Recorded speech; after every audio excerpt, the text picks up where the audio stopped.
Ladies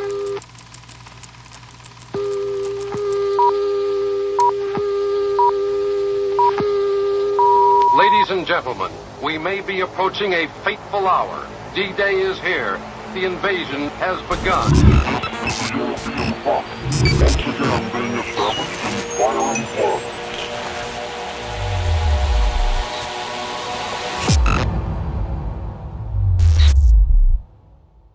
First, some context. Science fiction portrays three visions of the future of humanity. First, there's the dystopian future where all of mankind is enslaved as the human spirit is crushed under the weight of a totalitarian regime that reduces human beings to mere cogs in a massive technocratic wasteland.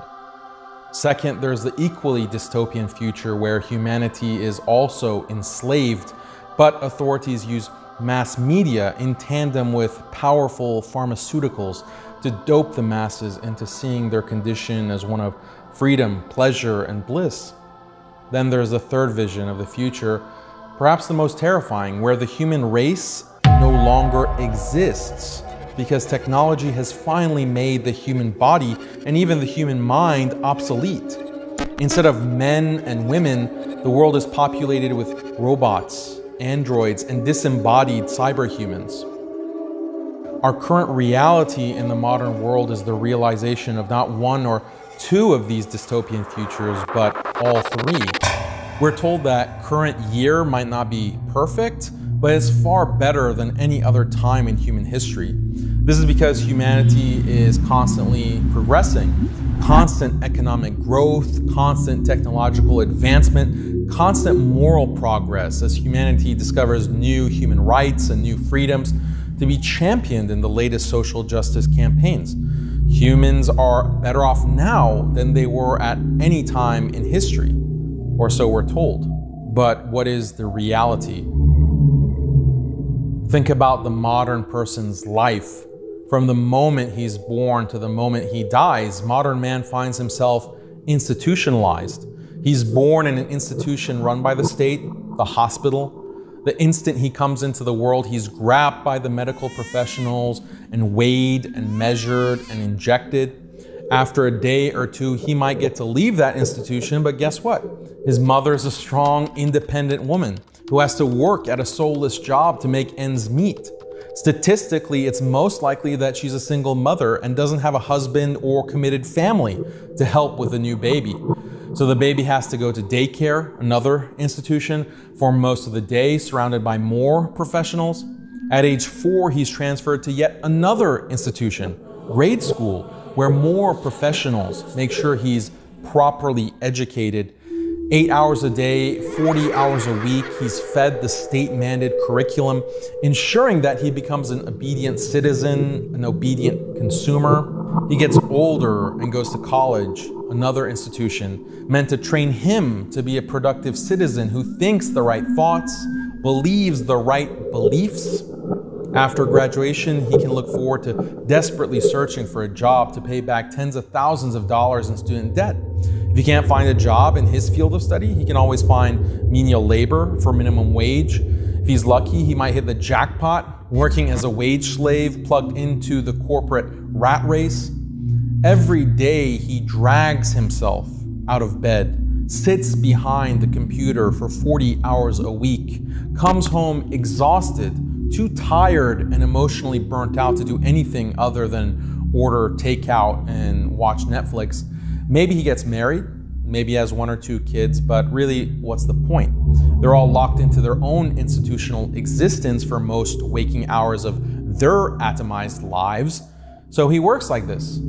He works like this for 40 years, only to retire. Most likely he's divorced by then, his kids have long ago moved on. He has to spend the end of his life alone, maybe in a nursing home, the final institution. So from birth until death, virtually every moment of his life was mediated by a state or corporate institution. Or maybe he will end up living alone, and when he dies in his apartment, no one will really know. He has no family to visit him or care for him, and when he dies, it'll only become apparent a few months later when the growing stench of his rotting corpse wafts into the halls of his apartment building.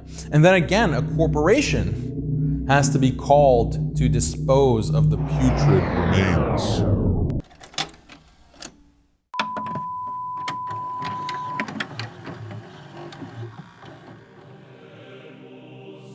This sad existence is not unusual. It's in fact the norm. It's the model. It's by design, the logical consequence of a materialist, progressive worldview. After all, real happiness, according to materialists, is not to be found in some promised heaven in an imagined afterlife. This life is all we have, and material bodies are all that exist. As such, the meaning of life is really about maximizing bodily delights and reducing pain and toil. And the best way, indeed the only way, to maximize pleasure and minimize toil according to this philosophy is through goods and services. Give people more food, more entertainment, more gadgets, produce more technology and more automation, which will make life more convenient. More. The more goods and services people have, the happier they'll be, the freer they'll be. One year you have basic cars, the next year cars become more advanced with power steering, and the next year they're even more advanced with airbags and Bluetooth and GPS, and so on until you have self-driving cars, and on and on. Products become better and more plentiful. This is progress. The classical liberal thinkers and the early economists, people like John Locke, John Stuart Mill, Jeremy Bentham, and Adam Smith, they're all progressivists. They all agreed that human happiness was tied to more goods and services, and more goods and services would eventually bring human freedom, equality, and ultimately utopia. Communist thinkers were no different. In fact, communism as a materialist philosophy fully agrees that human happiness and freedom can only come from more and more goods and services. The communist only disagrees with his liberal counterpart on how best to achieve and distribute those goods and services, but the underlying materialism is the same. Does non-stop consumption lead to freedom and happiness? Sure, some aspects of happiness can be put in consumer terms like food, shelter, the basic needs of life, but most human happiness doesn't depend on products. The happiness that comes from a loving and committed relationship with the opposite sex, the happiness that comes from growing old with a loving family and devoted children, the happiness that comes from sharing an identity with other human beings centered around pursuit of a higher purpose. These profound sources of happiness are not, in terms of bodily pleasures, they're not consumerist in nature, and in fact, the consumer economy does a great deal to dissolve these organic relationships and replace them with alternatives. Why bother with the duties of marriage when you can use a convenient sex app or online pornography to perpetually satisfy carnal lusts? Why bother with the burden of having to raise your children yourself when daycare services make it so easy to ship them off while you pursue your personal career ambitions? Why bother with the burden of serving God and uniting with the community of the faithful when you can wallow in the faux feel-good mixed spirituality offered by flashy motivational speakers whose cloying adjurations are broadcast directly via social media to the palm of your hand? It's the intrusiveness of consumer technology that has created a modern society that is more atomized, more individualistic, and ultimately more depressed, more lonely, more unhappy, more disconnected from everything that makes life worth living. The human mind naturally shuns such an artificial existence. The only way modern people survive is by constant use of drugs, alcohol, painkillers, and antidepressants to numb the senses. And still, suicide rates and drug overdose deaths have been climbing year after year. Modern unhappiness is truly unique. Perhaps most telling is what's called the happiness income paradox. Contrary to the materialists, happiness doesn't increase when income increases. When the happiness levels and income levels in dozens of countries around the world are tracked over a long period of time, it becomes evident that more material wealth does not equal more happiness. But other studies paint a darker picture. Once basic needs are met, a person's happiness is strongly correlated with perceived social rank and relative status. In other words, how rich are you compared to other people? Research shows that relative wealth and comparative status play a dominant role in people's happiness levels.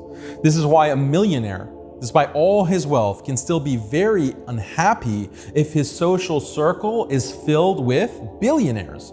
And why a billionaire can feel very unhappy if his social circle is filled with mega billionaires. The paradox here is that a person can endlessly increase his wealth, but if those around him are increasing their wealth at a faster rate, then he'll eventually become less happy over time. This phenomenon is referred to as the relative income hypothesis. What researchers have found is that it's a part of human nature that people who have higher status than those around them naturally feel more confident, have higher self-esteem, and are more happy. This is even seen in the animal kingdom. By contrast, those with lower social status have higher levels of depression, stress, paranoia, and mental illness.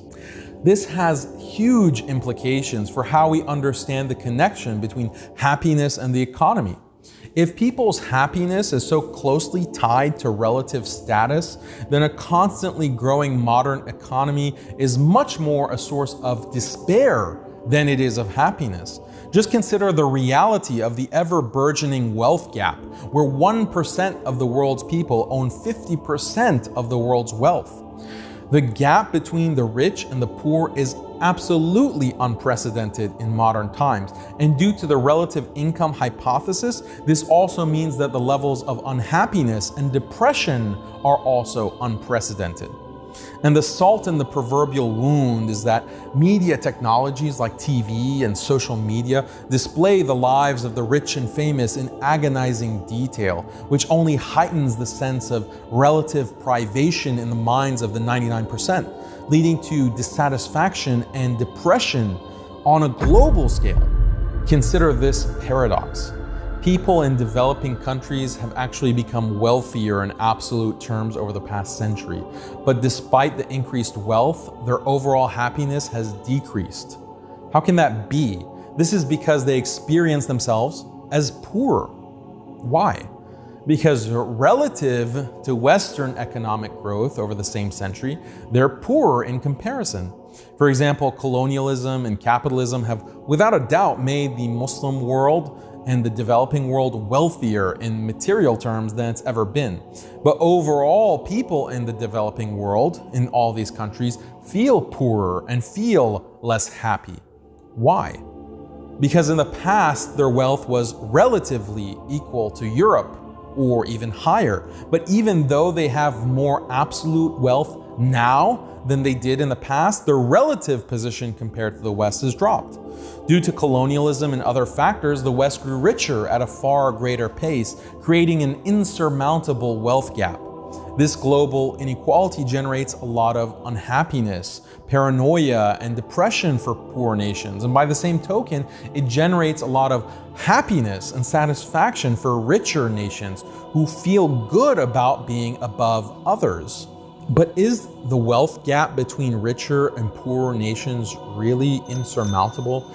Can't developing nations eventually catch up to the West and enjoy equal wealth and status? Doesn't a capitalist global economy provide a fair playing field for all? The answer is a resounding no. What theorists like Emanuel Wallerstein and Thomas Piketty have pointed out is that the liberal capitalist model does not account for structural inequality. The reason that 1% of the population owns 50% of the world's wealth in an ever-growing wealth gap is not due to sheer hard work and perseverance. The reason that Western nations have had overwhelmingly more wealth and held overwhelmingly more control over the rest of the world for the past few centuries is not due to sheer ingenuity. Rather, there's a clear structural inequality hardwired into global capitalism that prevents other countries from being able to catch up with the West. Sociologist Emanuel Wallerstein points to the fact that because the technological revolution began in the West, they were able to accumulate a great deal of capital. Using this capital, they were able to invest more into research and development, R&D, more so than other nations, which led to more innovation, better products, more high-tech products. Other nations couldn't compete with this, and so they were locked into a low-tech economy relative to the West, where they're producing low-margin, low-tech goods and raw materials. Meanwhile, the Western nations create better, higher-tech goods and sell those at higher margins, which brings more profit, which they can invest in more R&D, more innovation, and the vicious cycle continues. This is a structural inequality that prevents other countries from catching up. The modern wonder of progress and constant economic growth is actually a modern nightmare that keeps the majority of the world's population in a perpetual state of inferiority. Isn't mankind supposed to live free? Maybe freedom is exactly the problem here. The whole purpose of endless technology and endless consumption is to give us more and more freedom. The life of inconvenience and perpetual toil of our ancestors is no more. Now we can live comfortably with all our needs, food, shelter, sex, entertainment, literally available to us at the touch of a button. And if a button is too taxing, just give voice commands. But even this is not good enough. Even this is not as convenient as possible. What if chips could be implanted in the brain so that we can order the pizza with our thoughts? But then we would have to chew the food, quite a chore. What if we could just automatically inject the nutrition of the pizza into our bodies and then virtually simulate the sensations of enjoying a pizza? But then why allow a clunky body to limit our freedom in the first place? Why not technologically enhance our bodies, or better yet, ditch our bodies altogether by uploading our consciousness into the cloud so that we can exist in a state of perpetual cybernetic bliss? Isn't this the logical end of freedom? Freedom realized to its fullest potential? But of course, this freedom would also mean no more human body. And no more human body means no more soft touch of another's warm embrace, no more watching the sunset, no more smelling the rain, no more reveling in the joyous laughter of your children, no more human life as we know it, the extinction of the human race.